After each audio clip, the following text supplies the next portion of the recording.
hot and humid morning, but quite sunny, and the weather is just right for what should be a great showdown between these two squads. And I know, Cam, you were at the game between the senior divisions of both of these squads. How did that turn out? Well, the Chicago White Sox dominated once again in this tournament.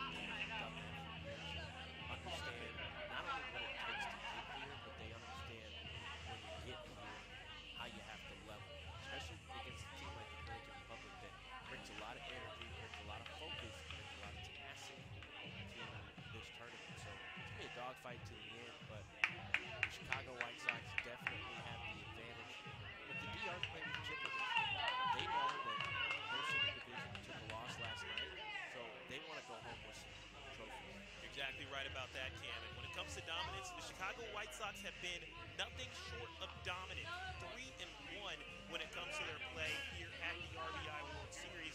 And then if we look at them overall, they didn't even lose a game in their regionals when they were battling in the Central Regionals. Win over Milwaukee, win over the Junior Twins, win over the Junior Royals, win over the Junior Cubs, and win over Junior Indy. And by the way, they didn't win one of those games by any less than 7 runs in any of those games. They were dominant on offense. And the only team, yes, the only team to have defeated the Chicago White Sox on this run is the team they're facing right now, the Dominican Republic, that was in pool action where all 3 of these teams tied for first place at 2-1. However, the one team that was able to figure out the White Sox was the Dominican Republic. They won 9-5, so they know they can beat this team. They know what they have to do to get the possible win, but it's going to be a little easier said than done against the Chicago White Sox squad that, as you mentioned, is just so well coached. Yeah, absolutely. But I think one of the things to think about the Chicago White Sox, some of the coaching staff, they all collectively believe that this junior team is going to be that much better than the senior team we saw last night. So this is going to be an exciting matchup, but I think one thing you got to understand is the development that you see from start to finish with the entirety of this program. You know, guys stay in this program 10 plus years, see so much success. So Jameson Jones, the guy that was drafted 15th round this year.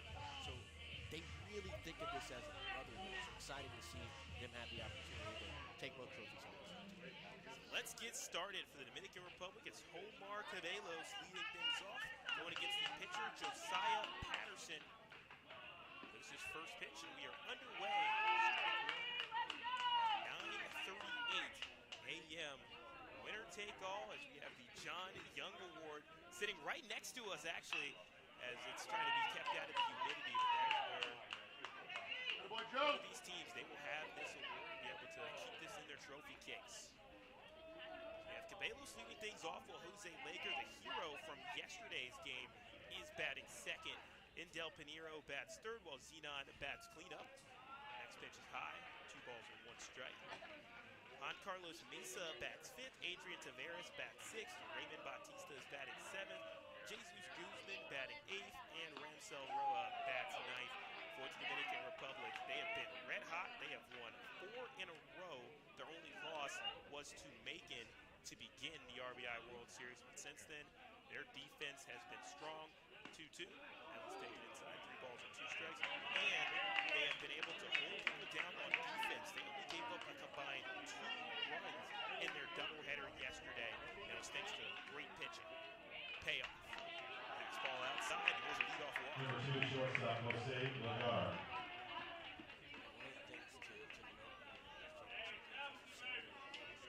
Takes a lot of focus early in games to understand that we get runners on. We've got to put pressure early because a team that seems to string together hits in the early parts of the game will feel more comfortable as the later innings come. So here's Jose Lager. Stands in after a fantastic game. He was the MVP, in my eyes, of the matchup against New Orleans. Lager came in, earned the save as a closing pitcher. He also had the go-ahead 2 RBI single when the Dominican Republic was trailing New Orleans from the 2nd inning to the bottom of the 5th. His base hit ended up ultimately being one of the game-winning plays, as the Dominican Republic never yielded the lead after that. been awesome getting to see a lot of these teams throughout the entire week, and we've really seen some truly talented players.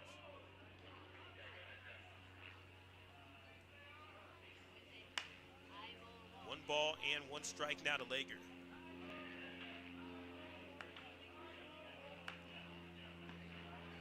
Next pitch is a fastball taken for a strike.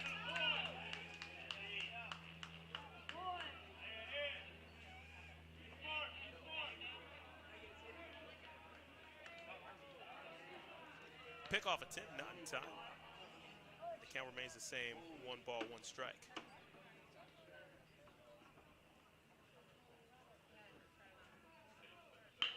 Lager puts that one on the ground. Nice stop by the shortstop, moving over to his left. Throw it down to second, and the relay throw to first is way offline. Here comes the first baseman trying to gather that up, but the ball is considered out of play. It's a fielder's choice. That gets Lager on the base pass. However, it will be an error on the last throw over to first. Cabello's out on the 6-4. That was Ragsdale, who's over there at shortstop. Rest of the field for the Chicago White Sox, it's Broom doing the catching, while Porterfield is at first base. Watson Jr. is your second baseman, while Ragsdale is your shortstop. Jones is at third base, Colbreff's in left field, Ochoa is in center field, and McMore Jr. is in right field for the Chicago White Sox, a team that won their pool. They got the tiebreaker despite the round robin at the top of the division. And they'll look to stay strong here. The team that just knows how to score a lot of runs. They've also been great defensively, only allowing 3.5 runs per game.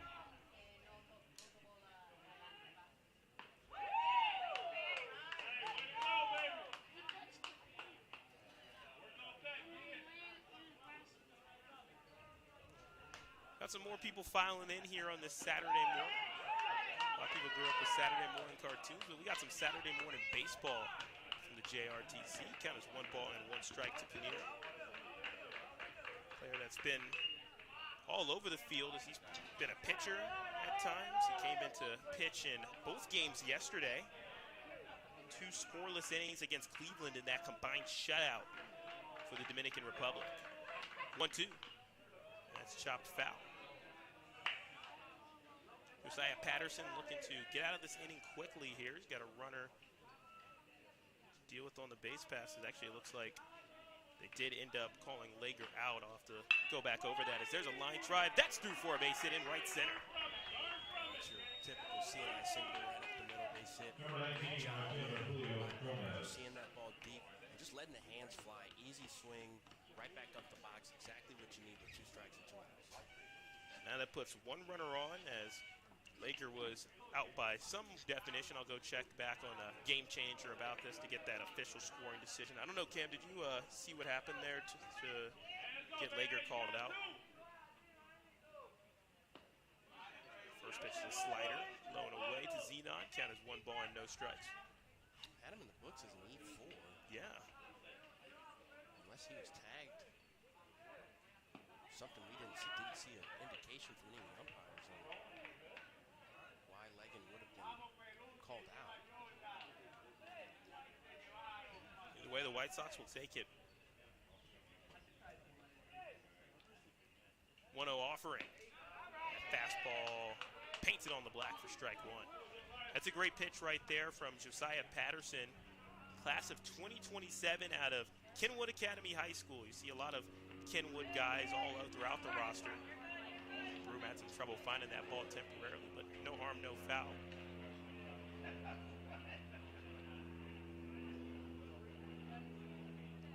It's really been a great week of this tournament. What's crazy to think is this is only the halfway point as we have softball taking center stage coming up next week.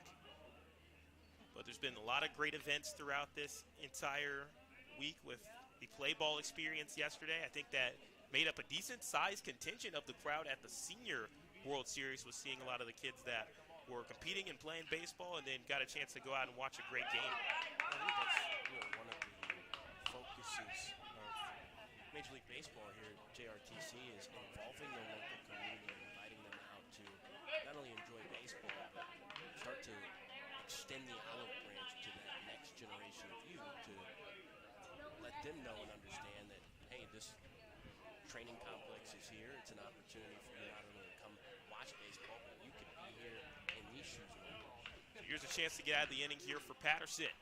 Delivers the offering. That's a called strike 3. First strikeout of the day for Josiah Patterson. We're headed to the bottom of the first inning. No score here from the JRTC. You're watching the Nike Junior RBI World Series.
Hitting out first ball, center fielder Isaac Ochoa. Dominican Republic, and now the White Sox up to bat for the first time today. And it'll be Isaac Ochoa leading things off while Blake Ragsdale bats second. Jajaris Mackmore Jr. bats third while Michael Watson Jr. bats cleanup. Jacob Cordero bats fifth. Jordan Colbreth bats sixth. Miles Broom batting seventh. Antonio Porterfield batting eighth. And Ashton Jones batting ninth. He'll be the roundup hitter to close things off for the White Sox. Once again, 8 runs per game for this offense. And they have been hitting at a high clip. They even had a home run in yesterday's game against Durham. So this is a team that has some serious power and a really great balance in their lineup. Pitcher today is Virgilio Javier. Actually, it looks like it's number 8 instead of number 6, rather. So we'll get that here in a second. As the next pitch on the ground over to the shortstop, Lager. Lager gathers, fires, and is on the money to first base with a nice stretch there from Mason. Yeah, one of the things I've been so impressed with both of these programs is seeing the presence of these players, right? Like when you come onto the field, particularly at this age, 14, 15 years old, you don't necessarily see a lot of guys that look like big league ball players. These guys take their at-bats like they're big leaguers, and I think that's what's so impressive about seeing guys compete at such a young age like this. Ragsdale flies that one up in the air over to left field. Batista tracking it down and makes the catch. That's a good point, Cam. You talk about how with these academies, you're allowing guys at the age of 13, 14, 15 years old to be able to have amazing approaches in different situations. They get to hear about hunting the early fastball. They get to hear about the two-strike approach. And that type of stuff really pays dividends when they get up to the senior division level and then ultimately when they play in college or even in the minors or majors. And look, let's be frank, this opportunity for the Dominican Republic players is a lot different than for American-born players because you're looking at, different infrastructure, different type of education systems. Most folks that are American-born players, they're looking to go play college at the next level. A lot of Dominican Republic players are looking for an opportunity for a scout to see them or for them to potentially be signed. That opportunity for them to come to the U.S. is still there, but in talking to some of the coaches, most of their guys are looking at postgraduate opportunities to acclimate to the U.S. first and then look for next steps. Here's Mackmore Jr. up at the plate, 2 balls and 1 strike. Quick 2 away right now for Virgilio Javier. Just wearing the number 8 jersey, but it is Javier Pierce. And the count runs even, 2 balls and 2 strikes. When it comes to the White Sox, their offensive numbers, 17 runs in their first game against Junior Milwaukee, 15 against the Junior Twins, 11 against the Junior Royals, 8 against the Junior Cubs, and 11 against Junior Indy. There's a check swing. Did he go? And he did. That's strike 3 as Javier picks up his first strikeout of the day. We're headed to the top of the second inning here at the Nike RBI World Series. It's a championship game where we started off with 8 teams. We're down to just 2 here at Vero Beach.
Up, 1 inning down here at the championship of the Junior Nike RBI World Series, the battle for the John Young Award. And that trophy sitting right by us, staying out of humidity. It looks pretty awesome sitting right next to us. It'll be the Chicago White Sox back on defense, and Dominican Republic grabbing the bats, Mesa, Taveras, and Batista. The 3 you'll see in the inning, the 5, 6, 7, as there were some Dominican Republic players that were able to at least create some traffic on the base pass. Pinheiro with a early base hit. And then Lager, it appeared, reached on an error, but then it turned into a double play. We're still not sure about how that happened, but it did happen. Here's the 0-1. Swing and a miss on a nice breaking ball that time from Patterson.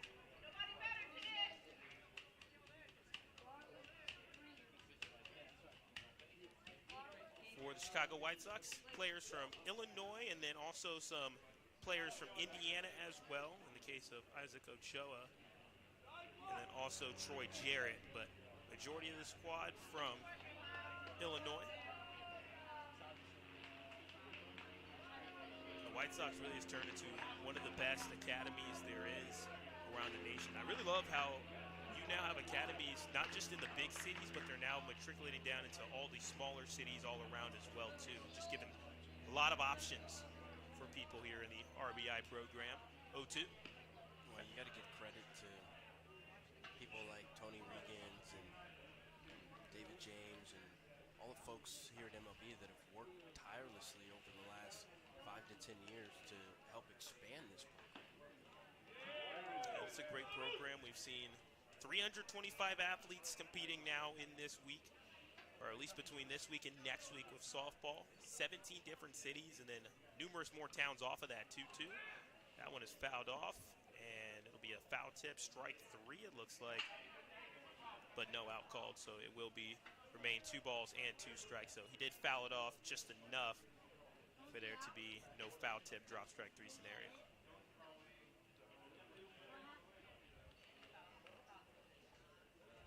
Bases clear, nobody out. And the 2-2. Swing and a miss, strike 3. Second strikeout in a row for Patterson. Patterson's starting to settle in. He had a couple of Second catcher Adrian matches Perez. in that first inning, gave up a base hit. Defense made an error behind him. But, one thing about this White Sox team that we've seen throughout the weekend, they don't hang their heads after making a mistake. They pick each other up, and they fight for the next pitch. Yeah, that's a big thing. Composure. That's going to be a deciding factor. Here's Tavares. And he'll take strike 1 at the edge of the plate. Something that is important, though, you're going to have mistakes that are going to happen. There are going to be things that are not going to go your way, but can you stay composed? Can you keep your head in the game?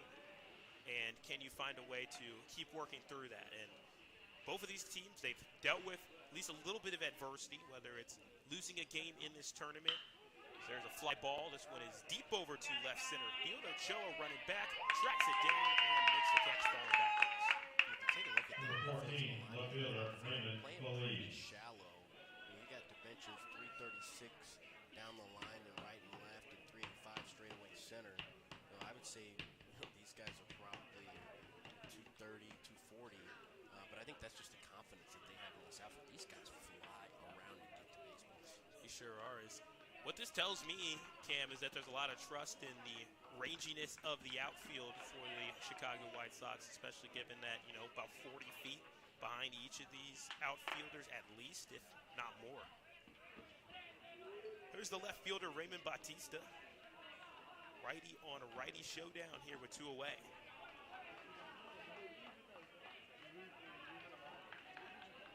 A really interesting pool where this was probably one of the best divisions of any of the pools that we've seen between the White Sox, Dominican Republic, and Macon. All teams 2-1. Macon in their first ever RBI World Series, while you have 2 squads with so much experience. In terms of the White Sox, they have the record for the most times that a city's junior and senior team have been represented at the same tournament. One is a strike on the inside part of the plate. 1 ball and 2 strikes. Dominican Republic, one of 5 teams this year to have both a junior and senior division team in. 1-2 offering. That's chop foul. Looked like Batista was already off to the races there, but he'll have to go back to home plate. Play that went 0 for 3 against New Orleans. So we'll look to pick up a base hit here today.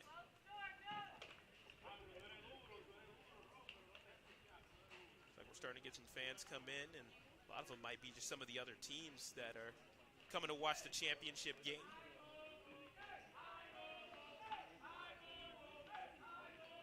1-2 home. Swing and a miss, strike 3. Off speed that time from Patterson. Picks up his 3rd strikeout of the day. We're rolling along now into the bottom of the 2nd inning here at the Nike RBI World Series on MLB.com.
bottom of the second inning, and the Chicago White Sox have grabbed the bats.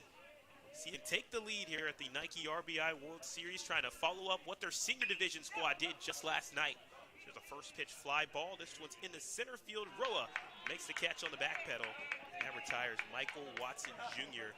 You also see Cordero and Colbreth in this inning, as right now the pitching and defense dictating the pace of the game, Cam. Yeah, absolutely. I think both of these arms are doing a good job of filling up the zone, and I think, guys are starting to get comfortable in the box, but you haven't seen either one of these teams start to string together hits. You see a base hit here, a base hit there, but you got to see collectively all nine start to come together.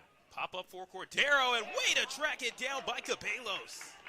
He went all the way from his second base position into foul ground. Did a great job of communicating with Mesa at first base and said, that's my ball, and brought it down. That's a big league play. I mean, to range all the way over the foul line, going towards the tarp, and to make that basket catch over the head, and then the nice little flare and the flip back to his first baseman in Mesa. I mean, Ceballos got the talent that you want to see at this level, and again, it's all about development at this age, but I mean, that's a heads-up play. So 2 up, 2 down quickly for Virgilio Javier, who did earn a save as well. Both of these games for the Dominican Republic yesterday were one-run ball games, and it came down to some very clutch pitching late in the game. And in that game, Javier, 1-inning pitch, struck out 2 to earn the save against the Cleveland Guardians.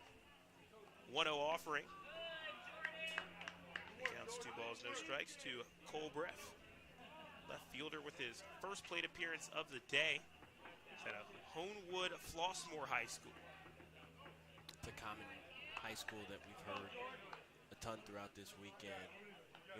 Typically what you see in some of the urban youth programs is they start to get a pipeline of about 2 to 3 guys year over year, age group to age group, and then you start to see guys move over from high school ball, come right back to the RBI program, and I think that allows a level of continuity for the coaching staff to say, look, every year we know we're going to get 3 guys from Glenview, a couple guys from Homewood, and then you start building your roster strategically. 3-1 offer. There's a walk, but to that point, Cam, it is important where you have players that are teammates with each other back in high school, now even in middle school for some of these guys that are on the younger side, and they've had that experience of being teammates with each other, already know each other, and then imagine you're going into a new place, you're signing up for this youth academy, and now you know you have your friend from school that you've already been teammates with, and you guys are joining in with some people who also had some other teammates that are joining. I think it really helps that initial shyness of meeting new people and being able to build that community and family aspect with your squad. No doubt about it. So here's Miles Broom. We'll take a look at strike 1. Broom is at a Brother Rice High School, class of 2027. His first plate appearance of the day.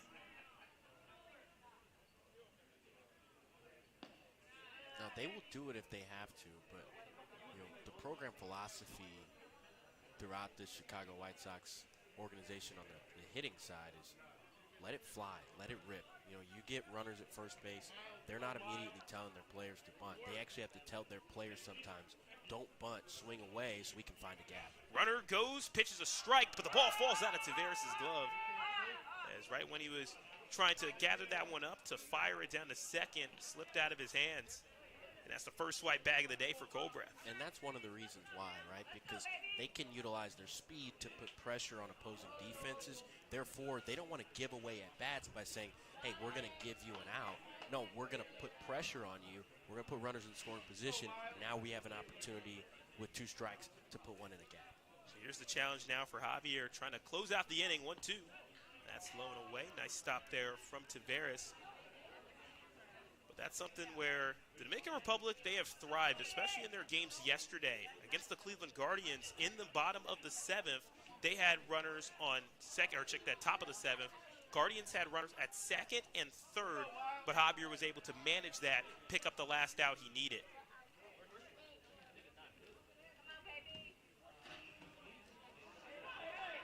Timeout called at the last second there is, look like Javier got off the mound just in time before it would have been a balk.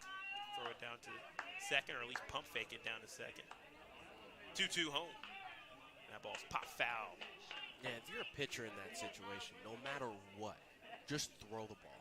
Because you try to, stop yourself halfway through or step off. That's how injuries start to happen. So nowadays, a lot of coaches will tell you, if umpire calls time halfway through your motion, just go ahead and throw it so you don't hurt yourself. Javier was susceptible to balks. It's actually how the runners got on second and third in that game. 2-2 is a breaking ball, and that runs full 3 balls and 2 strikes. But there was runners on first and second originally for Cleveland, and then, of course, with the runners kind of working around the base paths a little bit, it ended up forcing a balk.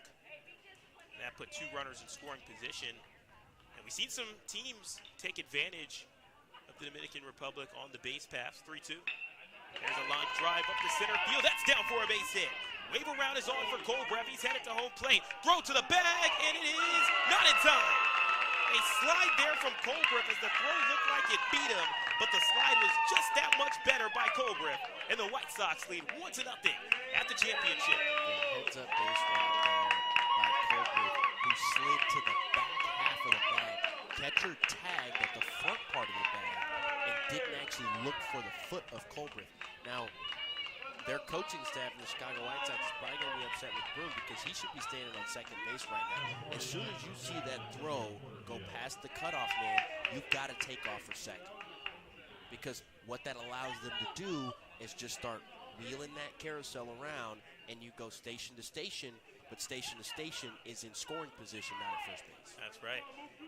Either way, Broom does deliver with an RBI single driving in Colbreth, who made a terrific slide at the plate. And the White Sox, they do strike first. We'll see if another stolen base can be a big factor. If we remember, Colbreth getting that stolen base over at second ended up proving huge. That was something that made a difference between having a runner first and third.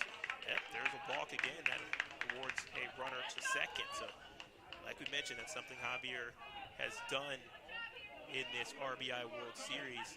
And if the runners make some noise, the Dominican Republic, that can get to them. We saw it against New Orleans, where New Orleans scored their first run of the day just due to a runner at second moving over towards, runner at first, I should say, when you had runners on the corners, moving over towards second. He just sat there in the middle between first and second.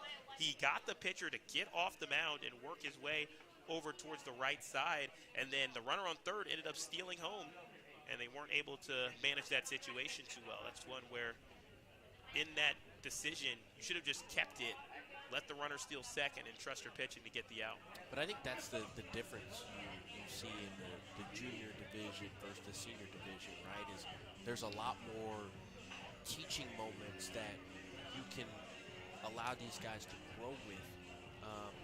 Particularly, we just talked about the opportunity that Broom had to take second on the base hit, right? You see the coaching staff go over to the dugout and say, hey guys, let's be a little bit more intentional about what we're doing. And it's not, hey, I'm beating you down. It's, hey, we're being encouraging, but we've got to have a level of focus if, we want to be here again in the senior division championship next year. So those developmental pieces, I think, are so important because the RBI program, that's how it makes differences from your club ball and all those other, type of arenas. It really is truly about teaching and developing these kids. New runner in scoring position. It is Miles Broom. Antonio Porterfield now up at the plate looking to add on to the lead, maybe double it for the White Sox. And as you mentioned, now that station-to-station approach is back. There's a throw down to second. That ball goes way awry. That ball's out to center field. Roa scoops it up, and he'll just have to throw it back into the infield. But now Broom knocking at the door, just 90 feet away from a 2-0 lead for the White Sox. That's one where it kind of felt like it just kind of slipped out of his hand there. Yeah. I think he's a little rattled here, and you were hoping that the conversation, with the infield and the coaching staff would have, kind of settled him down a little bit. But, runners, kind of toying around on the base path, put pressure on him. Here's the 1-1. That one is off of Taveras. And no play at the plate as in comes Broom after the wild pitch pass ball scenario, and the White Sox starting to roll here in the second.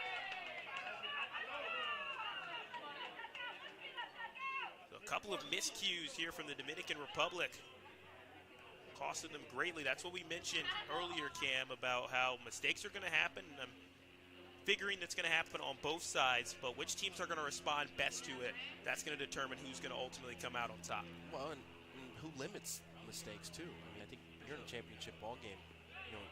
These are two of the top teams in the country that have made it to this point. So, they both have the prowess to want to win, but how do you limit errors and how do you capitalize on opportunities? 3-1 to Porterfield. There's another base runner. That's a walk. You're still in this ball game if you're the DR. A lot of baseball left to play, and one thing we know about the Dominican Republic, based upon their play this weekend, being down 2 runs, being down 10 runs, being down 15 runs, they don't care. They go after it until the final out, and I'm sure there'll be a conversation with the coaching staff after this half inning to try to fire these guys up and refocus them. I even wonder, as Ashton Jones comes up to the plate, if the senior division team might want to come down and give some advice to the junior division squad as well. They were trailing by 7 runs in a game that was absolutely crazy, and they were ultimately able to come back. So they have that experience, and that's why I'd like to see some of the more experienced guys come in, maybe talk to the junior division guys, especially when it's only a 2-run advantage right now for the Chicago White Sox, as it appears there's some bullpen activity now. Talk about experienced guys. Candy Maldonado, former Major League outfielder and 1992 World Series champion with the Toronto Blue Jays, actually got the opportunity to speak to both the Dominican Republic junior division and senior division teams, trying to give them some encouragement yesterday. 2-0, that's going to be chopped on the ground to Lager, running in, throws it over to first, and is in time to retire the side. But not before the Chicago White Sox could tack on not 1 but 2 runs, as it was an RBI from Miles Broom driving in Jordan Colbreth, and then a wild pitch scores Miles Broom, and it is now 2-0 here at the Nike Junior RBI World Series.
Back to the championship here at the Nike RBI World Series Junior Division, as we have the Dominican Republic trailing 2-0. They'll look to bounce back here in this top of the third, working against Josiah Patterson and Jesus Guzman.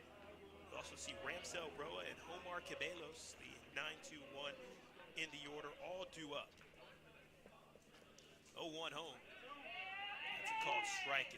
Right now, it seems like Patterson, he's really starting to heat up. His fastball looks good, has a nice breaking ball off of that, and he's been keeping batters guessing. 0-2. That one's outside. The good take there from Guzman. Well, 3 strikeouts in the first 2 innings is pretty good. You know, he gave up a base hit, made an error in the field, did the second baseman in the first inning, but outside of that, he has been really good on the mound. 1-2 is a fastball high, 2 balls and 2 strikes. And what's great for him, if you get up in counts like that, 0-2, you now gives you opportunities to try out some different pitches, maybe take some more risks, attack the blacks of the zone and the corners, as opposed to having to send something through the heart of the plate. 2-2. And there's an example, called strike 3 right on the black. And that is the second strikeout looking that he's generated, and 4th strikeout overall for Josiah Patterson. But just like I was mentioning, there's an example. You get up in the count early, you give yourself some pitches to work with, and then you can try to attack the edges 3 straight times, and the 3rd time was the charm. Yeah, I've really been impressed by his movement, not only on the fastball, but changing eye levels, particularly, is so important at this age because you may not have the speed to rev it up all the time, but changing eye levels can really help.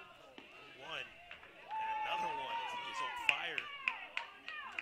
Of the 5 pitches he has thrown, or 7 pitches he has thrown in this inning, 5 of them have been strikes. Efficiency, name the game. That's right. It also allows you to have longevity in the game. 0-2. One, drop strike 3 scenario. Catcher Broom gets up, throws it over to first base. Runner is off the bag, and he's safe. Our first baseman was off the bag, and the runner is safe. So that is the 5th strikeout of the day, technically for Patterson. However, on the E2, Ramsdale Roa is safe. That's a fortunate break there for the Dominican Republic. And you saw the catcher Broom try to throw down to third base on the strikeout of Guzman the at-bat before, and his coaches were saying, hey, you're going to throw that, snap it down there. And I think, you see the same thing on the first base side. You've got to get that ball right to your first baseman. There's not a lot of room for error. Next pitch, the slider in for a strike. One thing that's interesting, too, we've kind of seen this play happen very often, the drop strike 3 scenario. And as a runner, you've got to know, like, hey, if you sprint it with everything you got, there's always the outside opportunity that you're going to be able to get to the base safely. As Ramsdale Roa was there safe. A swing and a miss there by Cabellos makes it 0-2. And it also is tougher because, think about it, you're in that path in between first base and the catcher. So it makes the throw a little bit more challenging than you think. But how to respond from that? 3 straight pitches that are strikes. That's the 5th strikeout, or technically 6th strikeout of the day for Josiah Patterson. Yeah, I think you're just so impressed by what Patterson has been able to do on the mound. Every single time it seems like there's an error or Dominican Republic gets on base, he comes back with some tenacity on the hill. I've just been so impressed by what he's been able to do in these first couple innings. Here's Jose Lager up for the 2nd time today. First time he reached on an error and then was put out by some means.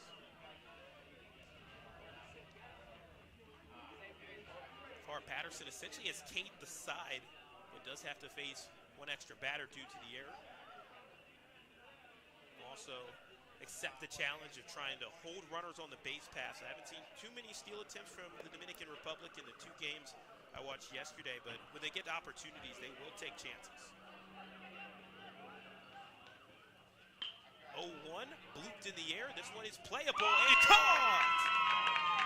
The White Sox may be from Chicago, but they're kind of looking closer towards the Bulls right there, as that was the jump man shown by Ragsdale to make the play and retire the side. Josiah Patterson, efficient as can be. Ragsdale with a nice defensive play. White Sox up 2-0.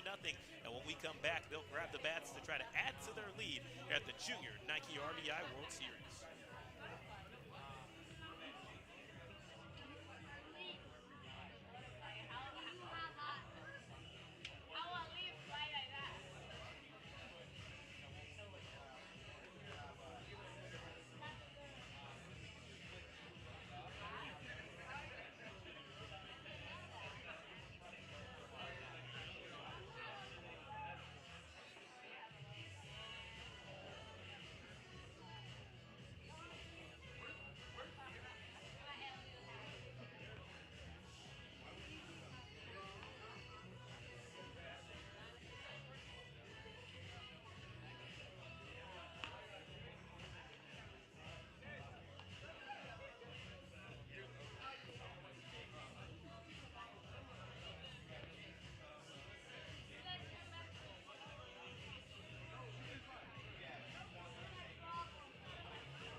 Ochoa.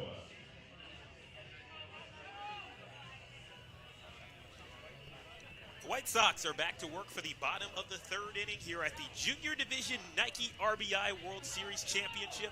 Alongside Cam Thomas, my name is Cedric Granger, and in this inning, the Chicago White Sox look to tack on runs like they did in the second.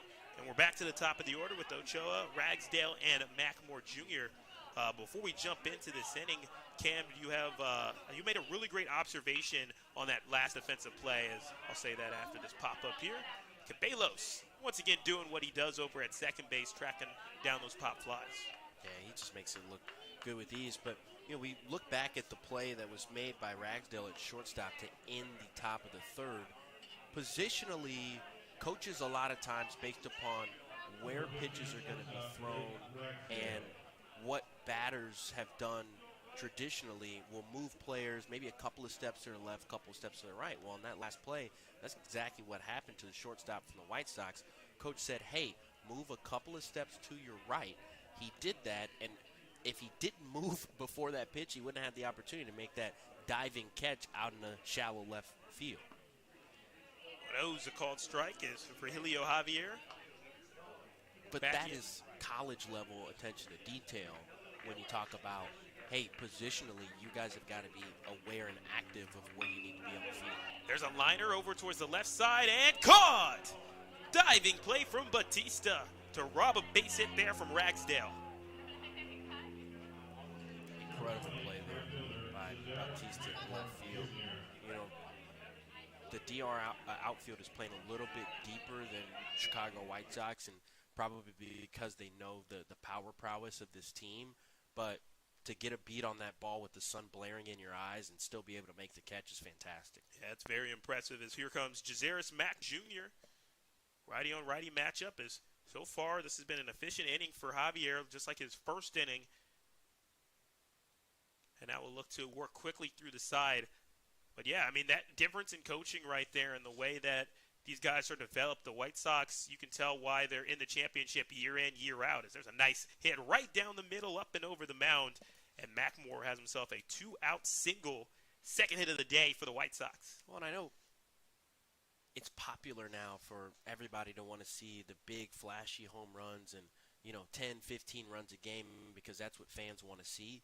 But as a baseball purist, you love to see these close 2-0 games, and when the mental part of the game really starts to impact how players are attacking at bats, I think that's ultimately what you want to see at this level, because there's teaching points in the game. There's opportunities for these young men to learn more, and particularly in the close game, strategy just comes into play so much more. Yeah, a lot of baseball purists would have loved the Dominican Republic's playoff run. Runner goes, pitches a strike, the throw down to second. The tag is in time. What a snipe from behind the dish by Taveras, and the tag made by Cabellos to retire the side as we're headed now to the top of the fourth inning. Nike RBI World Series Championship. Dominican Republic, they got work to do when we come back for the top of the fourth.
Started off with 8 teams in this tournament, and we are down to just 2 in this championship game. Dominican Republic and the Chicago White Sox alongside Cam Thomas. My name is Cedric Granger, and here comes the Dominican Republic clad in the blue jerseys today.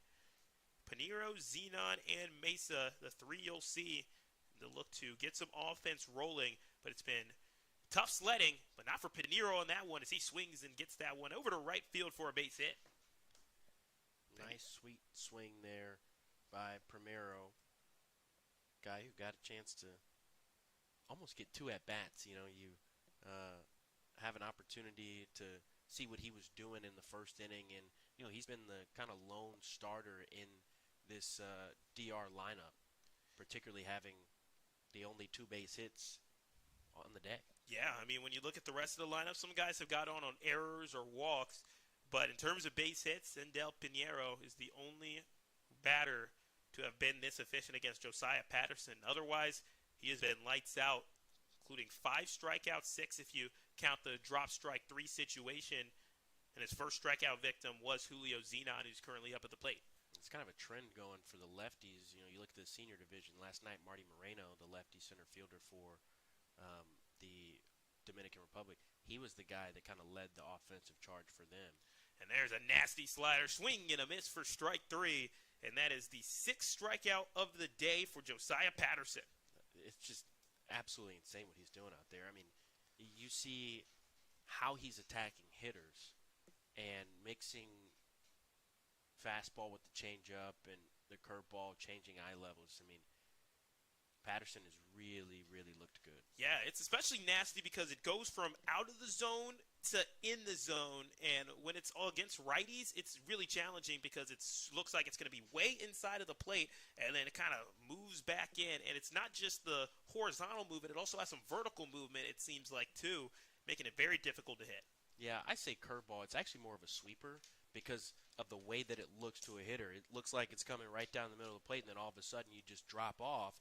And, you know, hitters, you know, you always hear the term see the ball deep. Well, you can see the ball as deep as you want, but the spin of the baseball as it tails away from you, there's not much you can do as a hitter if you're already committed to a particular part of the zone. Yeah, right now sweeper is actually a pitch style or a pitch type that's becoming way more popular, and you're actually seeing a lot more people separate that from the term slider and separating that up. And you look on Baseball Reference or any of the pitching like Baseball Savant, they actually now separate the sweeper to the slider, to the fastball, to the curveball, everything like that. And then you even have guys where they might have a pitch that's pretty similar to a different style, but they just have a different term for it. So I remember Craig Kimbrell, he started off the year, he talked about his pitch as like a slider and then kind of changed it to the term knuckle curve instead. 2 balls and no strikes here against Juan Carlos Mesa. And 1 runner aboard. Right now, Mesa, the tying run at the plate. He'll take that breaking ball that looked like it almost hit off of Patterson, or hit off of Mesa, rather. But then the ball kind of curved in, so once again, that sweeping movement. Yeah, these middle innings are so important because you're now in the meat of the ball game. And remember, only 7-inning games here. So, again, you get an opportunity to get guys on base. You have to find a way to put these guys in scoring position and find barrels. Dominican Republic, only team to have beaten the Chicago White Sox in this RBI World Series. And there's a walk. So free passes have been kept to a minimum, but that is the second walk of the day for the Dominican Republic bats. If you're Patterson here, just continue doing what you're doing. Looks like we're going to get a meeting on the mound with the coaching staff, but ground ball gets you out of this inning.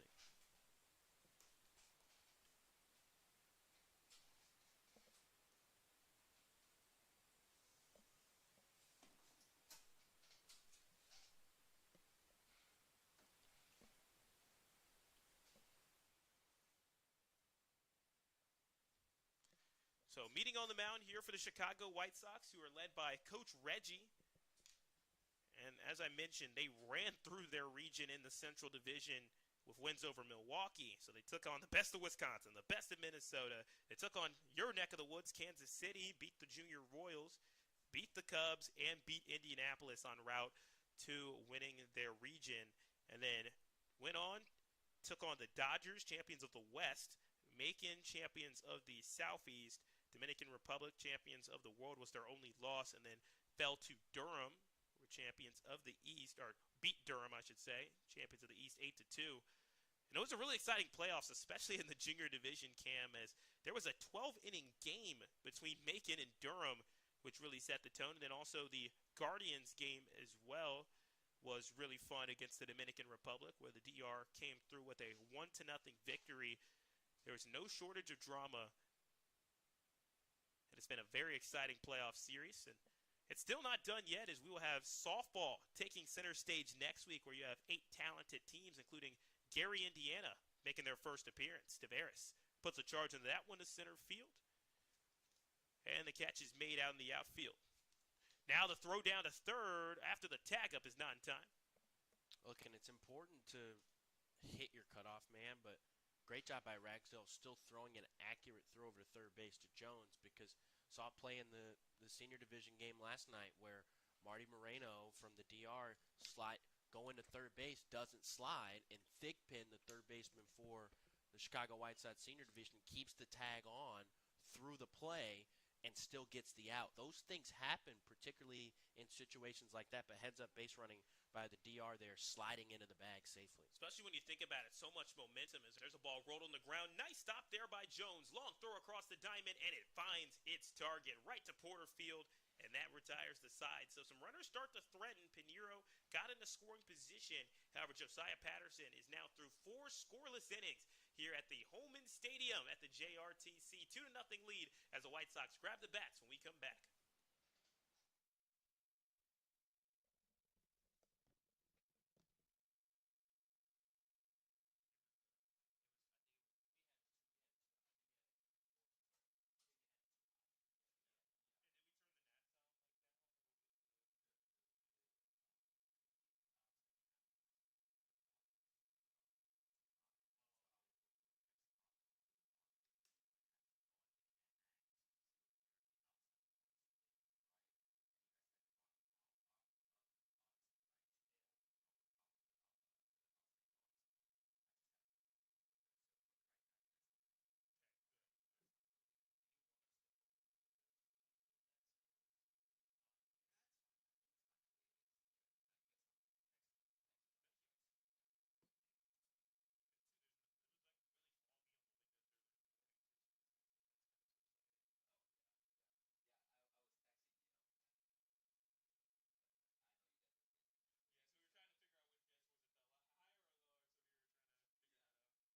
Yep. Half.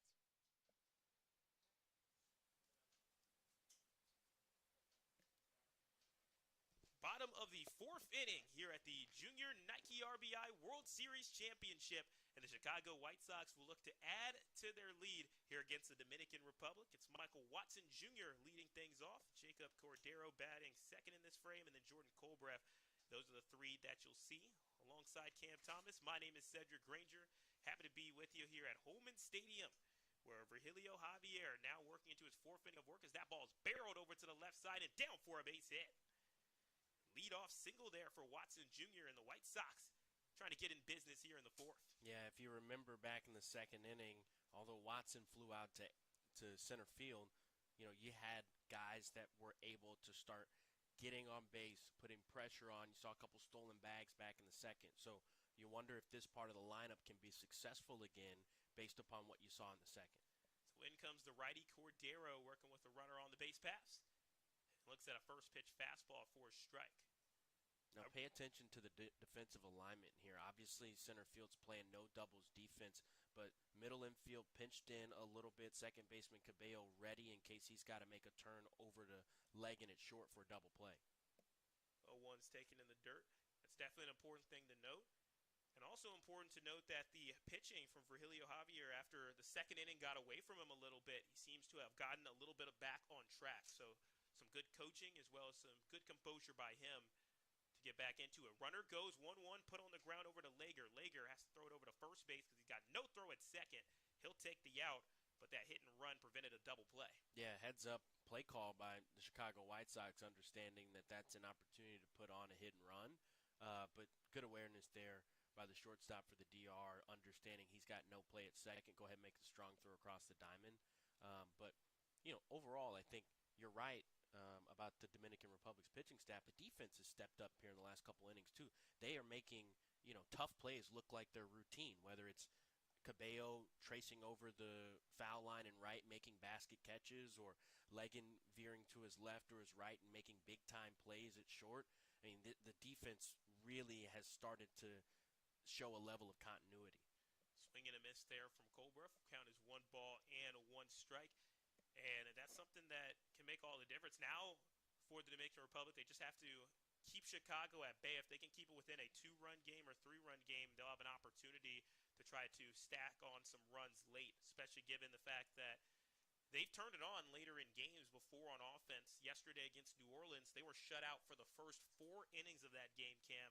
And then in the 5th, they were able to find their offense a little bit as they had a 2 RBI single, got some guys on. So it was kind of like a crescendo where their offense got better as the game goes on. 1-2 to Colbrook, who has a run scored and a walk today. He'll swing through a fastball, strike 3, and that's a strikeout for Virgilio Javier. That's his second one of the day.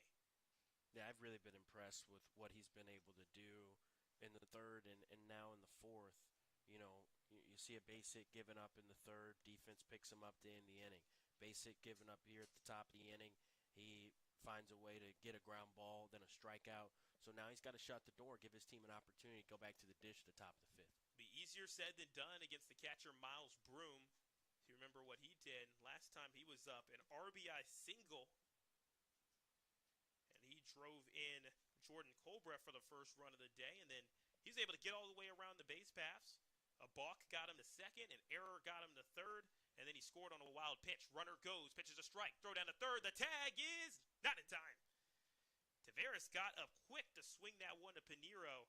However, the running by Watson Jr. was just one step faster. Yeah, that throw down to 3rd base, particularly with the speedy runner and Watson, it's got to be right on the bag and on the money, particularly on the inside part of the bag. You throw that ball on the outside part of the bag closer to the foul line, it's going to be harder for your 3rd baseman to be able to reach out and grab that ball and then make a snap tag. Here's the 0-1 offering. That ball sent right down the middle, and that one takes a hop off the bag. Lager responds, throws it over to first. What a play! It's in time, and that retires the side with a runner left in scoring position. Think fast, but Lager was up for the task as we head to the top of the 5th inning. White Sox up 2-0 here at the Junior Nike RBI World Series.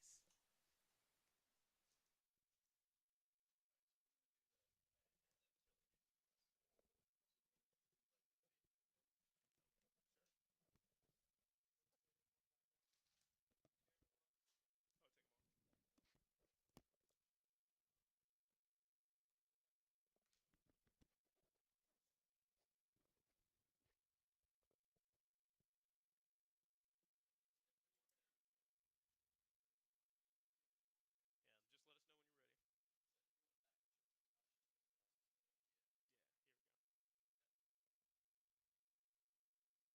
Yeah, here we go. We started with 8 teams, and now we're down to just 2. It's time for the Junior Division Nike RBI World Series. And we got a little bit of deja vu. We saw this yesterday in the Senior Division, White Sox versus Dominican Republic, and now we're seeing it in the Junior Division, the Chicago White Sox versus the Dominican Republic.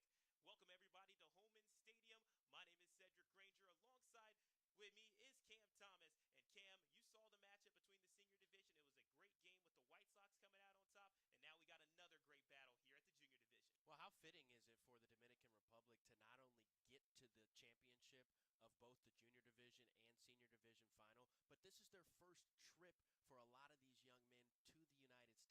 So great opportunity for them to showcase their abilities, and here have an opportunity on the junior side to come home with some hardware. Yeah, and the Chicago White Sox, they've been absolutely on fire, but there's only been one team to beat them. That one team is the Dominican Republic, and the Dominican Republic will try to make it 2 wins against the White Sox and take home the trophy here at Homewood Stadium. Yeah.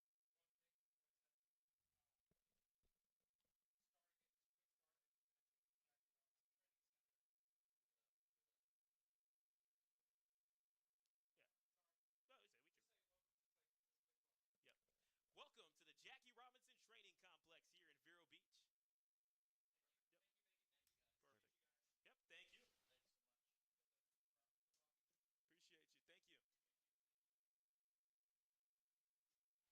Appreciate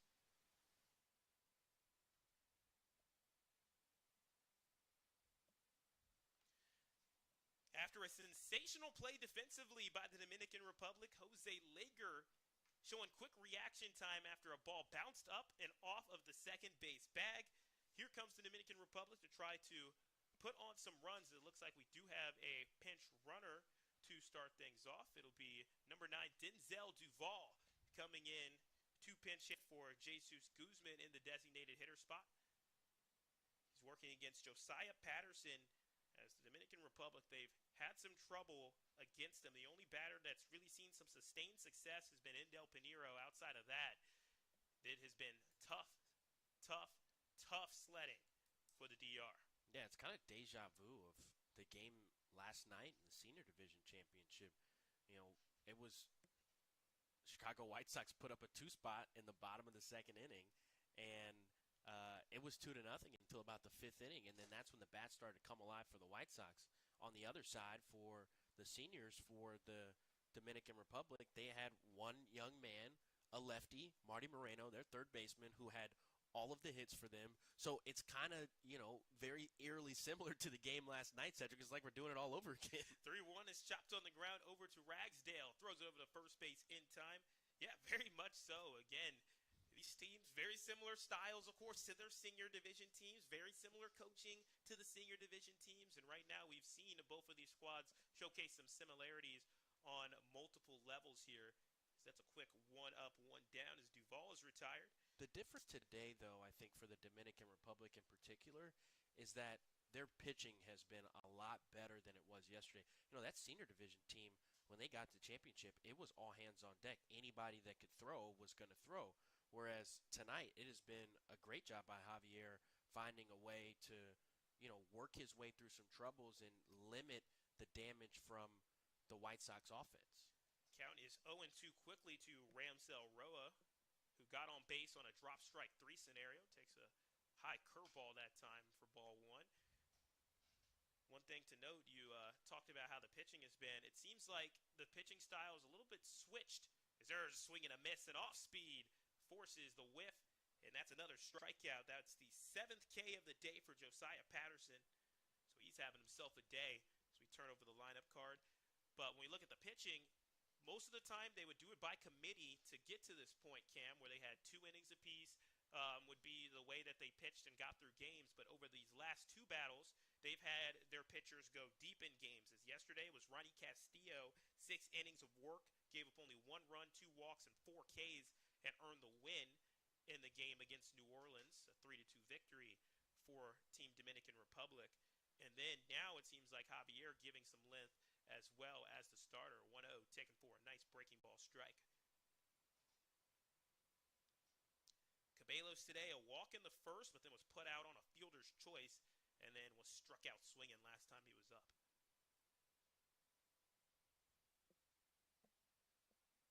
Slight breeze. Seems like it's going out to right field. 2-1. Ball flied foul to stay alive, or actually had another strike. 2 balls and 2 strikes. Yeah, Cedric, although we've had some, scattered showers here and there throughout the weekend, we really haven't seen the wind affect the game much.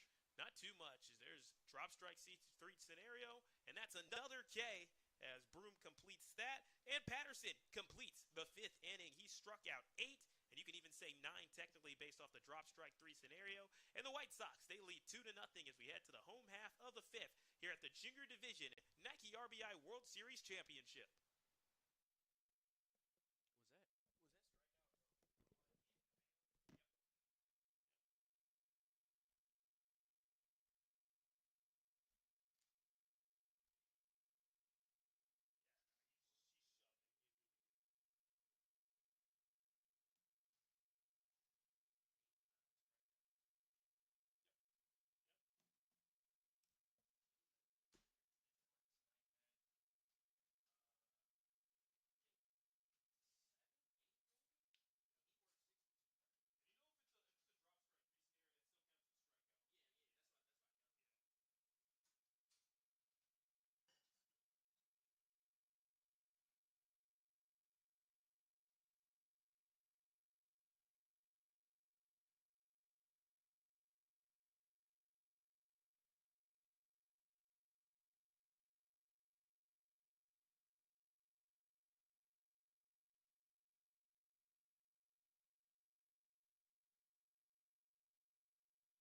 drop strike 3 scenario, that still counts as a strikeout.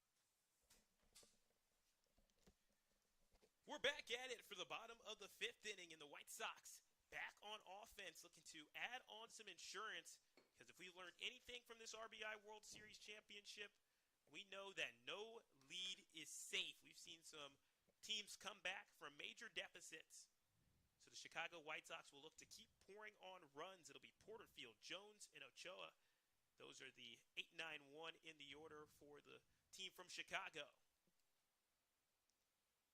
Made the long trip down south. Fortunately, everybody was able to get down. All the teams were, at least. And it was very difficult given flight delays and weather all throughout, especially the eastern side of the United States between the hurricanes, the rain. So a lot going on there. So we're happy to have some baseball throughout this week. And like we mentioned, a lot of thunderstorm and rain throughout this week popping up all around. But glad we've been able to play baseball pretty consistently here. Here's Porterfield looking to consistently get on base. He had a walk last time he was up. Blooped that one foul. Reminder, the White Sox 8-1 if we're counting some of their regional tournament action. Winners of the Central Division, Central Region. And the Dominican Republic, winners of the World Region, they are 7-2 for their overall record, with their only loss in the RBI World Series to Macon, 2-2. Fastball just high. That was a close pitch there for Virgilio Javier, who's now in his 5th inning of work. And it looked like there was some bullpen activity starting in that 2nd inning, but since then, it's been very quiet over there. And the payoff. Swing and a miss, strike 3. That time Javier went low and inside, and he's got his 3rd strikeout of the day. Man, he has really, really settled down after kind of getting in some trouble in the 2nd. But, man, I've been so impressed with his composure and leadership on the mound. You don't see that from young guys all the time. You see an inning unravel, and sometimes you unravel as a player. But credit to his teammates and his coaching staff for picking him up and giving him the confidence to continue working through at-bats. So now he'll face off against Ashton Jones, who bunts that one, but went kind of upwards towards his hands and the grip of the bat, and the count is 0-1. 2-0 lead for the White Sox. It's been that way since the bottom of the 2nd inning. And the score is held through that. 7-inning game, and Ashton Jones flies one over to center field. And that's a quick 2 up, 2 down after Roa makes the catch.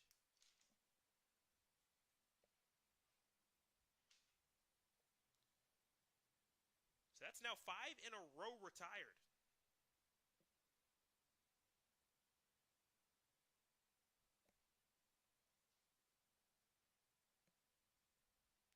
Turn over the lineup card.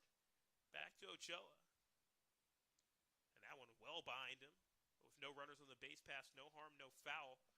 One thing to note is that whenever there are wild pitches, relative to some of our other fields, the backstop is way farther behind home plate here at Holman Stadium. So that can make a difference in how quickly a catcher can recover. Yeah, that's a great observation, Cedric. And I think that's kind of the intention of Major League Baseball and the staff here at JRTC. You know, they want to continue to make sure that this ballpark has a big league feel to it. You've seen, you know, big league games getting played at sites like Rickwood Field. Last night they announced that there'll be a game at the Motor Speedway next year. So I think, you know, having venues like this to be able to showcase the fact that they do feel like big league ballparks and they play like that open up the opportunity for Major League Baseball to potentially do some things down the road here. Yeah, they give these players so many different options in different places and play styles to play and field surfaces. You think about this. You have the far backstop. You have the big league field with this field here at Holman Stadium, natural grass, natural dirt infield. And then you go over to the termination field, dirt mound, dirt around home plate. However, the rest of the field, it's turf. Then you got a field like Teamwork, all turf. So those make a difference, and you're now able to play on many different types of surfaces and have some success. Ochoa on base for the first time today. That's a walk. And that is the third walk of the day for Javier on the mound. And for these juniors, I think this is the first time that they have played a game at Holman Stadium. I know the seniors got a chance to play, you know, some of their first couple of games here, but, you know, there is some validity to the point of, hey, you've got to move from turf back to natural grass, back to turf. Some of the turf fields have, you know, the grass inlets, some of them don't. Runner goes on the first pitch. Tavares still looking for the baseball. Does find it, but not before a swipe back there from Ochoa. That's what you want out of your guy that's the top of the order, high on base, and then also putting yourself in scoring position with some speed.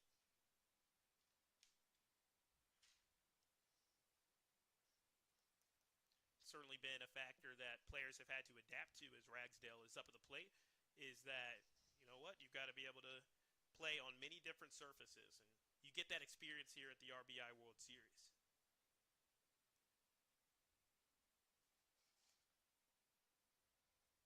Ragsdale 0 for 1 on the day. He's hit the ball well. He had a base hit robbed from him by Batista over in left field last time he was up on a hard hit line drive.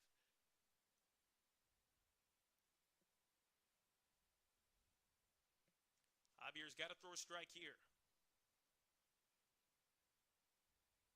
And that'll work for him. 3 balls and 1 strike. Nice snag by the coach over there at third base. He still got it. Yeah.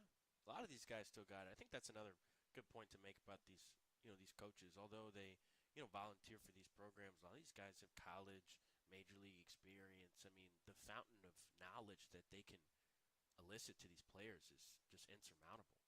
Yeah, not to mention they can also bring in people that they know. They know a lot of people. They're well connected in the baseball world, and they can bring in a lot of professionals that can also come in and speak on that experience, opening up a lot of opportunities. Even this week, think about the guest speakers that have come in to speak, and then even in the other series, like the Breakthrough Series, for example, or the Hank Aaron Invitational, you got people coming in to speak with these players. Bob Kendrick coming in to talk with them. You got Ken Griffey Jr. coming in to talk with these players. Among the coaches that are already there, like Marquise Grissom and Marvin Freeman, it's amazing. 3-2.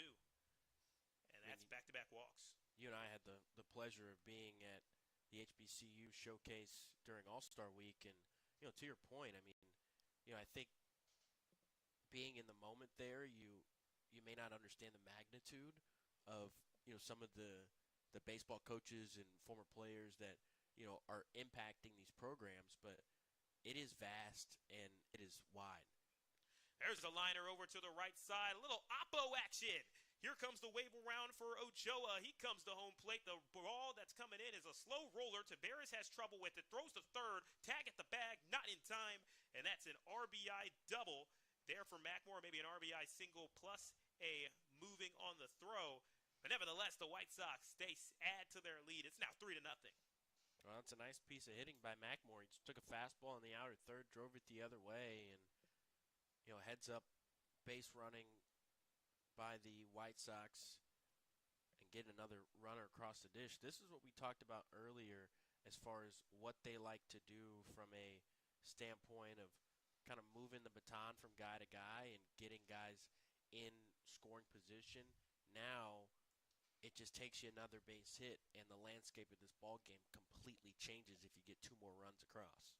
So Jazeris Mackmore Jr. with the RBI single, driving in Isaac Ochoa. Ragsdale is at third, and now a pinch runner, Ahmad Dunbar, is now into the game. So Dunbar out of Mount Carmel High School in Chicago, Illinois. Now into pinch run here in the bottom of the fifth, 3-0 lead for the White Sox, and Michael Watson Jr. up at the plate. Yeah, that's just a move to potentially get some more speed on the base paths.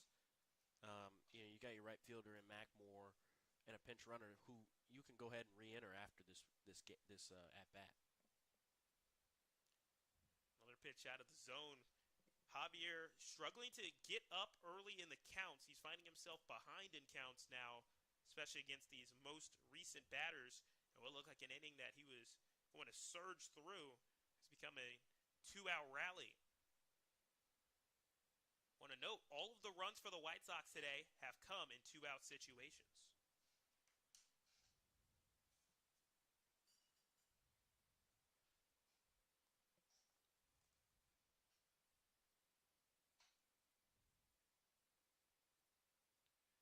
Speaks to the timely hitting that the White Sox have had.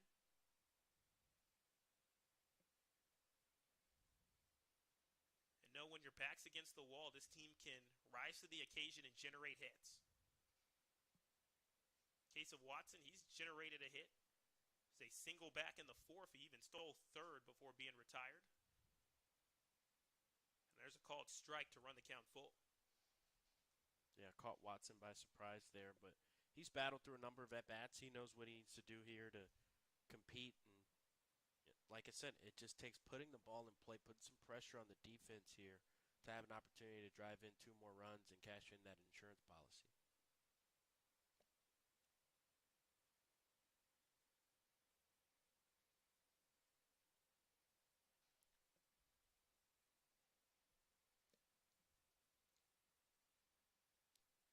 And the payoff. Swung on and fouled to the left side to stay alive. It's again softball tournament happening next week, which is going to be exciting. Just continuing this awesome 2 weeks of action here at the end of the youth baseball calendar. Of course, school about to start up for a lot of these students. And we'll go into their various fall sports, but it's really been an exciting year over here at the JRTC. We started back in February with the Andre Dawson Classic, showcase of HBCU baseball squads, and the payoff. This one's popped up in the air. This should stay in the infield. It's all going to be about communication. It looks like Mesa has it, and he makes the catch to put it away for out number 3. But the White Sox, they add another one. Their 2-out hitting has been not just good, but terrific. It was Mackmore Jr. driving in Isaac Ochoa. It's now 3-0 as we head to the top of the 6th here at the championship of the Junior Nike RBI World Series.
into the top of the 6th inning here at the Nike RBI World Series Junior Division. We started with 8 teams in this division. We're down to just 2, Dominican Republic and the Chicago White Sox. Alongside Cam Thomas, my name is Cedric Granger, and it's a 3-0 advantage for Chicago as they look to continue this strong defensive effort.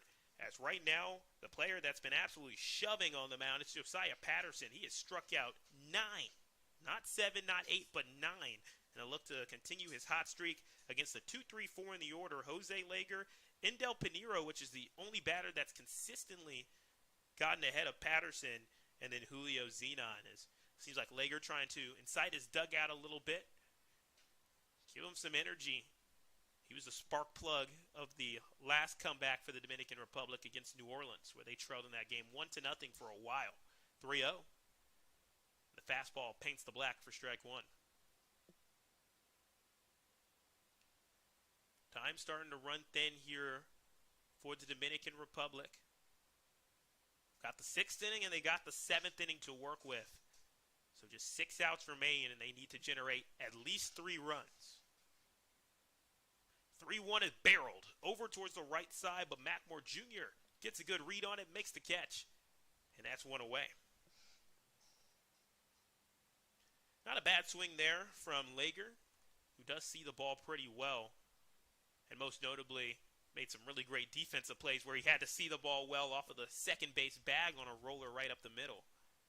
Yeah, he's been great defensively, but just hasn't been able to find a gap on the offensive side. But this guy has. Primero's been the only Dominican Republic player that has been able to find openings in this White Sox defense. Pinheiro from Barahona, Dominican Republic, looking to have himself a solid outing. He already is 2 for 2. Had a first pitch swing where he saw the ball there just a little bit late on the swing.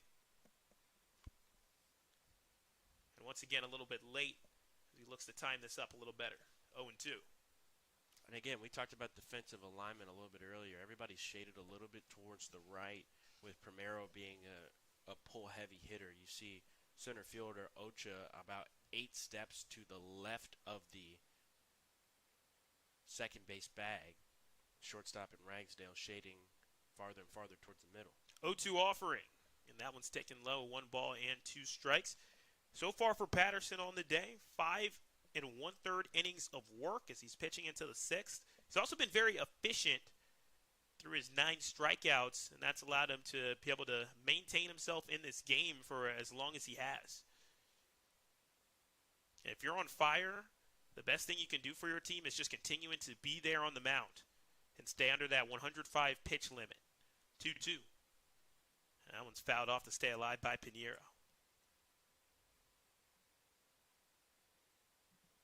Round 1 between these two went to Pinheiro. Round 2 went to the third baseman, Pinheiro. And then now, what will this third round bring? 2-2 offering. And the count runs full. 3 balls and 2 strikes. So nice job by Pinheiro, who was down in the count 0-2. He works his way back to make it a 3-2 count.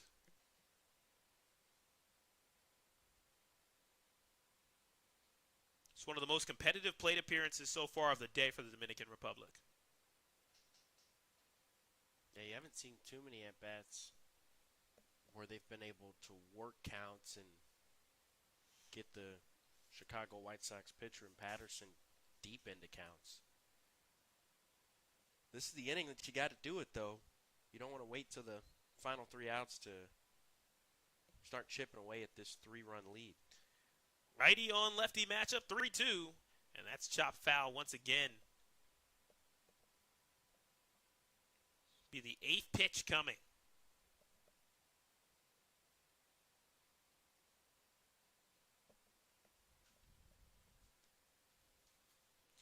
Patterson looking to fan 10, the 3-2. And that one's taken low and well inside. And that's a walk.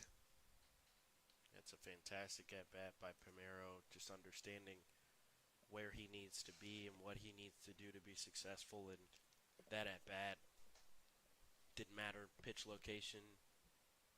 He was fighting them off to figure out a way to get on the banks. And this looks like this may be the end of the day for Josiah Patterson. If so, a phenomenal day. Gets a handshake from his coach, Coach Reggie, and he will head back out to the dugout. A great amount of work there for him, and we'll have a new pitcher when we come back here on MLB.com.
Got a new pitcher into the game in the sixth inning.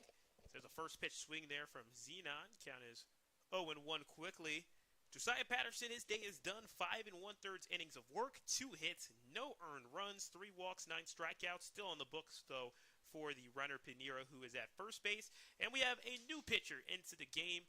It's the fast-throwing Antonio Brown Jr. out of Hazel Crest, Illinois, another Homewood Flossmoor High School guy, as that ball barreled over to the right side. That's through for a base hit. Good piece of hitting there by Zenon. And that puts runners on first and second. He drilled that ball over to the right side.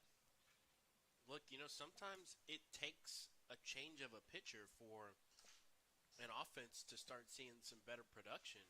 You see the fastball from the new White Sox pitcher, it's a little bit more flat. That may allow the DR to see the ball a little bit deeper. There's a swing and a drive, just goes foul. And it ricochets back into the field of play, funny enough. So if there was a Happy Gilmore rule, that would be a fair ball. But no dice there for Juan Carlos Mesa. If you notice with Patterson, while he was on the mound for the White Sox, he mixed speeds, mixed eye levels, mixed in some different pitches. That sweeper was so effective. Whereas you're seeing, a little bit more straight line fastballs from the new pitcher. So you wonder if that, we're seeing some better swings than we've seen all game long for the DR. Yeah, if the Dominican Republic can hunt the early fastball, be on time, they could have a chance to generate some runs. 0-1, that's fouled off. Count is quickly 0-2 to Juan Carlos Mesa, a player that walked the last time he was up. Was also a strikeout victim, and that was back in the second. And we know that, game's not over until the final out, but you've got to think that it'd be a huge confidence booster if they can scratch across a run in this inning. Next pitch, and he rung him up, called strike 3. He attacked the inside part of the zone and froze Mesa in his place.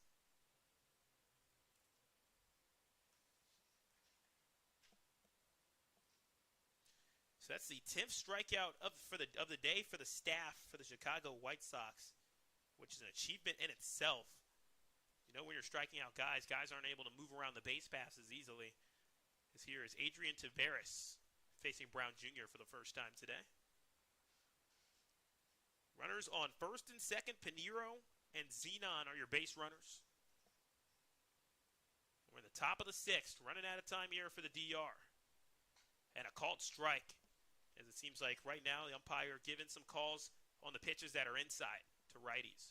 Well, I mean, they're there. They're just right there on the black, inside part of the plate.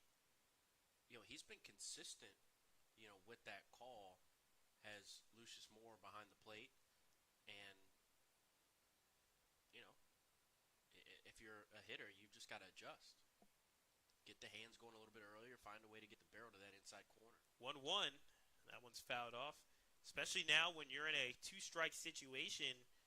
If you're the pitcher right now, Antonio Brown Jr., you know a good place to attack, especially if you get their eyes maybe moving a little outside. If you can go and find something inside again, you have a good chance for success. 1-2. And that's fouled back. Yeah, you hear the term a lot, knob to, barrel through, because that allows you to not only guide where you need to go from a strike zone standpoint if you're a hitter, but it allows the barrel to work its way through the zone and allow you to get more of the barrel when you find that sweet spot. 1-2, swing and a miss, or maybe he fouled it off, let's see, and he did just get a piece of it, as we'll do it again, 1 ball and 2 strikes. That was an off-speed pitch that time from Brown Jr., good way to mix that in. Boy, that White Sox dugout was ready to jump. They were they were getting ready for another strikeout. And 1-2.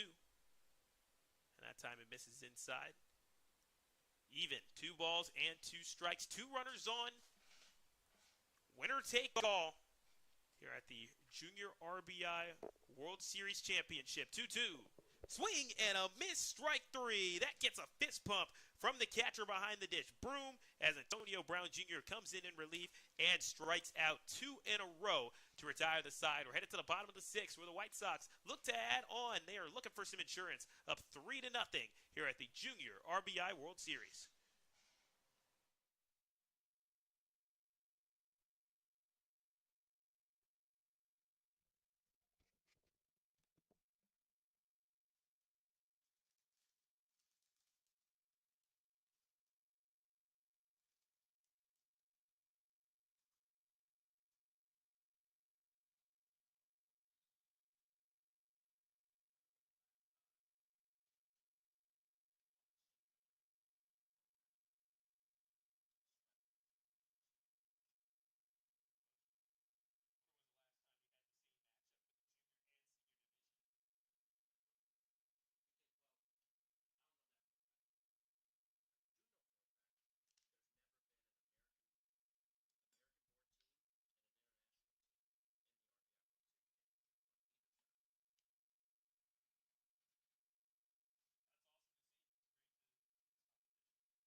The White Sox can get one step closer to lifting the trophy here at the Nike RBI World Series. They lead 3-0 here in the bottom of the 6th inning.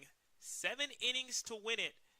And right now the White Sox, they know they are one defensive half inning away from being crowned champions, just like their senior division team. And how big would that be for the community of Chicago and that youth training academy? As there's a ball that's plastered to the left side by the leadoff man. And Cordero is retired by Batista out in left field. Well, I think it's, one, a huge feat to see a team like the Dominican Republic make it to not only the senior division championship, but the junior division championship here. First time we've ever seen that here at JRTC, but I'm not sure the last time a singular program has swept the the junior and senior division on the baseball side. I mean, it's a crazy feat. It certainly is. I mean, we think about the levels that are going on here as Colbreth is up at the plate. Count is 0-2, but the levels here. So not only are you having to compete, but you're competing with your region. You win your region. Then you have to get to this point, face off against 8 other teams, and be the last 2 standing. And then to do that not only at the senior division level, but at the junior division level, it is impressive. And I'm excited to see what's going to go down next year and if these 2 teams can defend their regional titles or if another team will knock them off. 1-2. Swing and a miss. Strike 3. That's the 4th strikeout today for Javier. And we looked at the other side where Josiah Patterson, he struck out 9 and had an excellent outing, 5 1/3 scoreless. This isn't a bad outing at all right now for Javier as well. 3 earned runs given up, 5 1/3 innings of work, or 3 runs given up. I'll go check the earned runs in a second. But if he were to complete this inning, it'd be a quality start by major league definition. I was just about to say that, Cedric. I think, one thing that is so important about what he's been able to do on the mound is just settling down. I think it's tough that the offense just hasn't broken through. They've had some chances. They've gotten guys on, but the timely hitting hasn't come together for the Dominican Republic. But as far as the pitching and defense, I don't think you could ask for more from this team. They've limited the powerful White Sox lineup to just 3 runs. Here's Miles Broom as he flies one out in the air. This one is playable for Batista. He comes up, makes the catch, and Javier, 6 innings of work. He struck out 4. He's kept the White Sox reasonably at bay. However, it's all going to come down to the offense when we come back. Top of the 7th inning. Dominican Republic needs 3 to tie it and 4 to put the pressure on the White Sox when we come back here at the Jackie Robinson Training Complex.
It all comes down to this. All comes down to this here at the Jackie Robinson Training Complex. Top of the 7th inning. Brown Jr. on the mound looking to close things out and earn the save for his squad. Batista, Duvall, and Roa, the 3 you'll see in this inning. Actually, it'll be a pinch hitter, it looks like, in the 8 hole. So we'll see who that is coming up. Right now, Batista knows he's got to get some offense going. There's only 3 outs to work with and 3 runs to get. And that makes it crucial for the Dominican Republic to get the leadoff guy on if possible. And he got him. Strike 3 called. And this is one that Batista can't believe. He's looking at the umpire, gets an explanation, and that's a quick one down for Antonio Brown Jr. 12 strikeouts now for the White Sox staff, including 9 from Patterson, 3 from Brown Jr. And by the way, Brown Jr.'s only faced 4 batters. So here comes the pinch runner. It's Misael Taveras. So he'll look to be a spark plug for the Dominican Republic. Running out of time, trailing 3-0 as the White Sox, they can taste the championship. Yeah, bottom half of the order here. You hope you can roll it back to the top with Sabio and Legan and Primero. Particularly want to try to get to Primero with the success he's had at the plate. There's a bloop over towards second base, and the play is made. Watson Jr. lost his hat, but didn't lose the baseball after he made that catch. And that is a quick 2 outs in the frame. Yeah, they can taste the championship trophy, which is sitting right next to us. Cedric DeJohn Young Award for the 2024 Nike RBI World Series Junior Division Champion. All comes down to Roa. Check swings at the first pitch, and it's ball 1. These teams have fought their tails off all throughout the week. It's been a long week, rain delays, storms, to make it to this point. There's a line drive. This one's in right center field, and that ball's down for a base hit. Roa coming up huge for his team, rounding first, and he's into second base with a 2-out double. And the Dominican Republic's not done yet here in the 7th. So we turn over the lineup card, and another pinch hitter. It's Emmanuel Lopez. But what a hit there from Roa. Like you said, a big league sort of feel in the field, and that makes the gaps feel like a cavern. And he was able to sneak it over there to right center. Yeah, just took a pitch on the outer third and took it the other way. So first pitch is a wild one. That sends Roa all the way to third base. So now a runner in prime scoring position. However, the tying run is in the on-deck circle right now.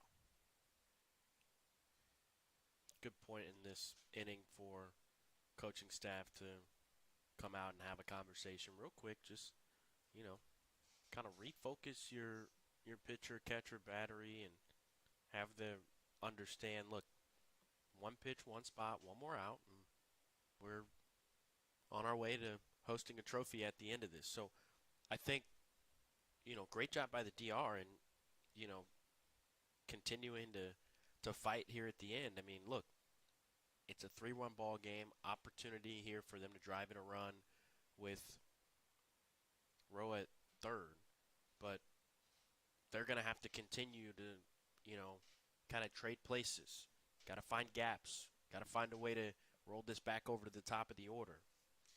Manuel Lopez trying to keep the game alive. Jose Lager and Indel Pinheiro on deck and in the hole. Pinheiro 2 for 2 on the day. He's reached base thrice. And Jose Lager, he came up with a clutch base hit in the last round. So could be 2 guys that you would want up in this situation if you're the Dominican Republic. But it's up to Emmanuel Lopez. 1-2. Swing and a miss. Strike 3. And that is your ball game. Not only does the senior division team reach the precipice, but the junior division squad does as well. The Chicago White Sox are your junior division Nike RBI World Series champions.